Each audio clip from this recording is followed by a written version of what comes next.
ഇന്ന് തന്നെ ഡൗൺലോഡ് ചെയ്യൂ. കാണൂ നിങ്ങളുടെ ഫേവറേറ്റ് ഷോസ്. രണ്ടുപേരെയും ഫോണിൽ കിട്ടുന്നില്ല മോളെ. എന്തൊക്കെ സംഭവിച്ചാണെന്ന് ആർക്കറിയാം. ധനുഷിനൊന്നും പറ്റാതിരിക്കാൻ നീ ദൈവത്തോട് പ്രാർത്ഥിക്കും.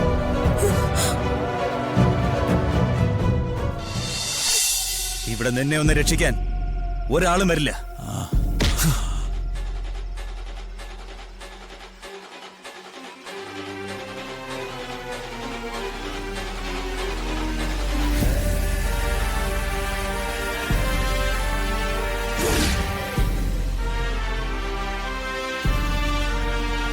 തമ്പാനെ,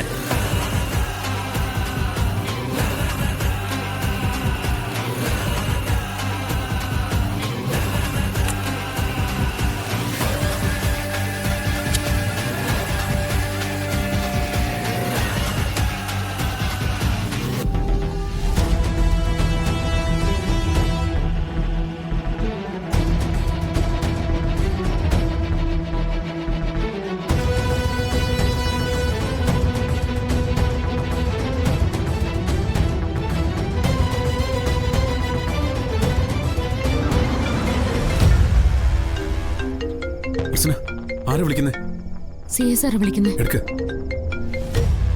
ഹലോ സർ. അർച്ചനെ, രാവിലെ തന്നെ നിങ്ങൾ എന്നെ ഒന്ന് കാണണം. സർ, അനൂപേണ്ണ അവരെ പിടിച്ചോണ്ട് പോയി. ഞങ്ങൾ അങ്ങോട്ട് പോവാ. എത്രയും പെട്ടെന്ന് ഞങ്ങൾക്ക് അവരെ രക്ഷിക്കണം. രാത്രി ഒരുപാട് വൈകിയില്ലേ?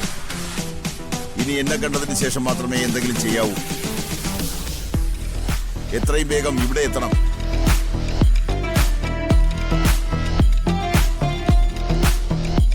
നമ്മളിപ്പോ എന്ത് ചെയ്യും സച്ചേട്ടാ?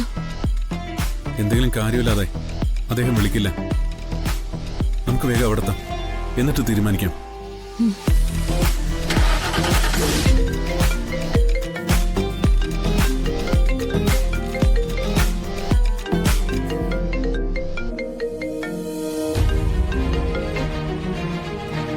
ഹലോ, എന്താ മൂർത്തി?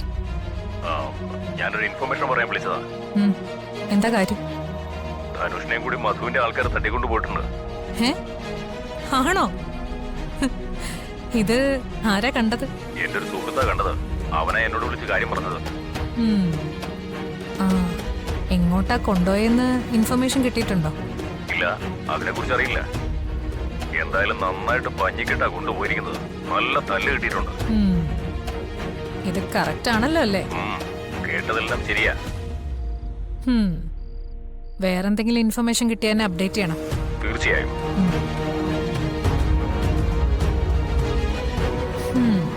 അത് ശരി. അപ്പൊ ഇതായിരുന്നു കളി. വഴിയുണ്ടാക്കാം.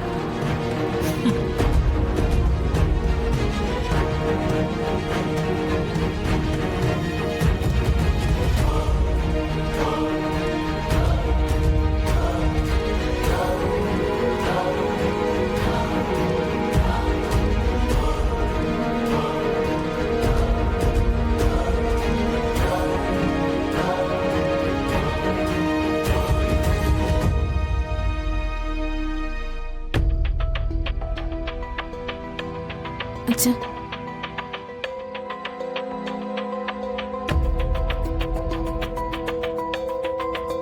ഹോള് മുഴുവൻ കഴുകി തുടച്ചിട്ടും ആ പെട്രോളിന്റെ മണം ഇതുവരെ പോയിട്ടില്ല. പെട്രോളിന്റെ മണം കഴുകിയാ പോവും. പക്ഷെ അത്രയും നേരം നമ്മൾ അനുഭവിച്ച വേദനയും മരണഭീതിയും ഈ ജന്മത്ത് മറക്കാൻ പറ്റില്ല.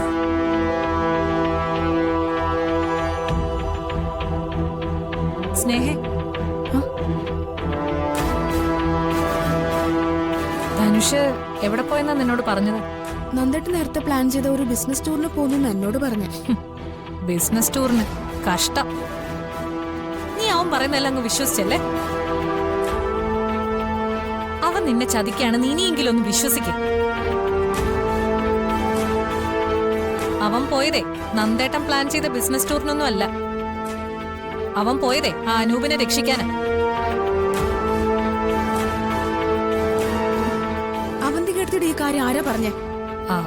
എന്നോട് പറഞ്ഞത് ആരെങ്കിലും ആയിക്കോട്ടെ, പക്ഷെ കേട്ടത് സത്യം. എന്നിട്ട് ധനുഷ് ഇപ്പൊ എവിടെയുണ്ട്? ഇവിടെ നടന്ന കാര്യങ്ങൾ വലുത് അവൻ അറിഞ്ഞോ? ധനുഷ് അങ്ങനെ ചെയ്യുമെന്ന് എനിക്ക് തോന്നുന്നില്ല. കാര്യങ്ങളൊക്കെ ഞാൻ ധനുഷിനെ പറഞ്ഞ് മനസ്സിലാക്കിയതാ. നീ ഇത്രയ്ക്ക് മണ്ടിയായി പോയോ? നിനക്ക് എന്തറിയാം? ജഡ്ജിയുടെ വീട്ടിൽ നിന്ന് ജാമ്യം കിട്ടിയത് മുതൽ ധനുഷ് അവരോടൊപ്പം ഉണ്ടായിരുന്നു. അർച്ചനയും സച്ചിയും പറഞ്ഞിട്ടാ ധനുഷ് ഇതെല്ലാം ചെയ്തത്. അനൂപിനെ കൊണ്ടുപോയി ഒളിവിൽ താമസിപ്പിച്ചതും ധനുഷായിരുന്നു. അതുകൊണ്ട് ഇപ്പൊ അവന്റെ ജീവനും കൂടെ അപകടത്തിലായി. എന്താ പറഞ്ഞേ? ധനുഷിന് എന്താ പറ്റിയേ? ഇവിടെ നിന്നിറങ്ങിയ ചെങ്കൽ മധു സംഘവും നേരെ ചെന്ന് കയറിയത് ധനുഷ് അനൂപിനെ ഒളിപ്പിച്ചിരുന്ന സ്ഥലത്തേക്കാണ്. അവരെല്ലാരും കൂടെ ചേർന്ന് രണ്ടെണ്ണത്തിനെയും അടിച്ച് ശരിയാക്കി എടുത്തോണ്ട് പോയെന്നാ കേട്ടത്. അയ്യോ, എന്റെ ധനുഷ്.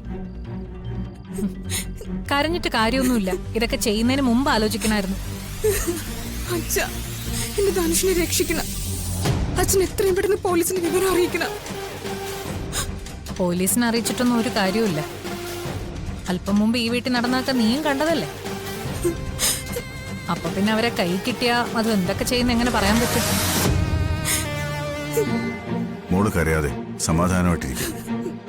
എന്തായാലും അർച്ചനയും സച്ചിയും പോയിട്ടുണ്ടല്ലോ. അവരെന്തെങ്കിലും സമാധാനം ഉണ്ടാക്കും. എന്റെ ജീവിതം കൂടെ തകർക്കല്ലേന്ന് ഞാൻ അവരോട് 100 വട്ടം പറഞ്ഞതാ.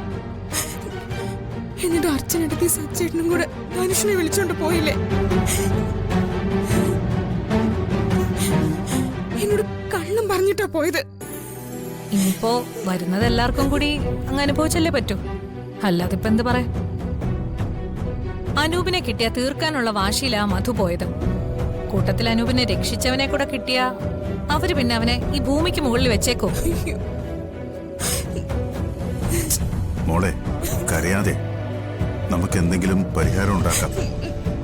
ഞാൻ അർച്ചന ഒന്ന് വിളിക്കട്ടെ.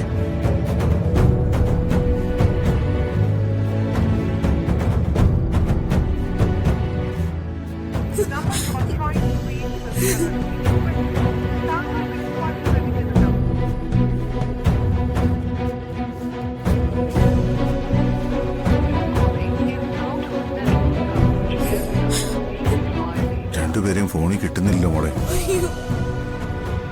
എന്തൊക്കെ സംഭവിച്ചു കാണുന്ന ആർക്കറിയാം? ധനുഷിനൊന്നും പറ്റാതിരിക്കാൻ നീ ദൈവത്തോട് പ്രാർത്ഥിക്കും.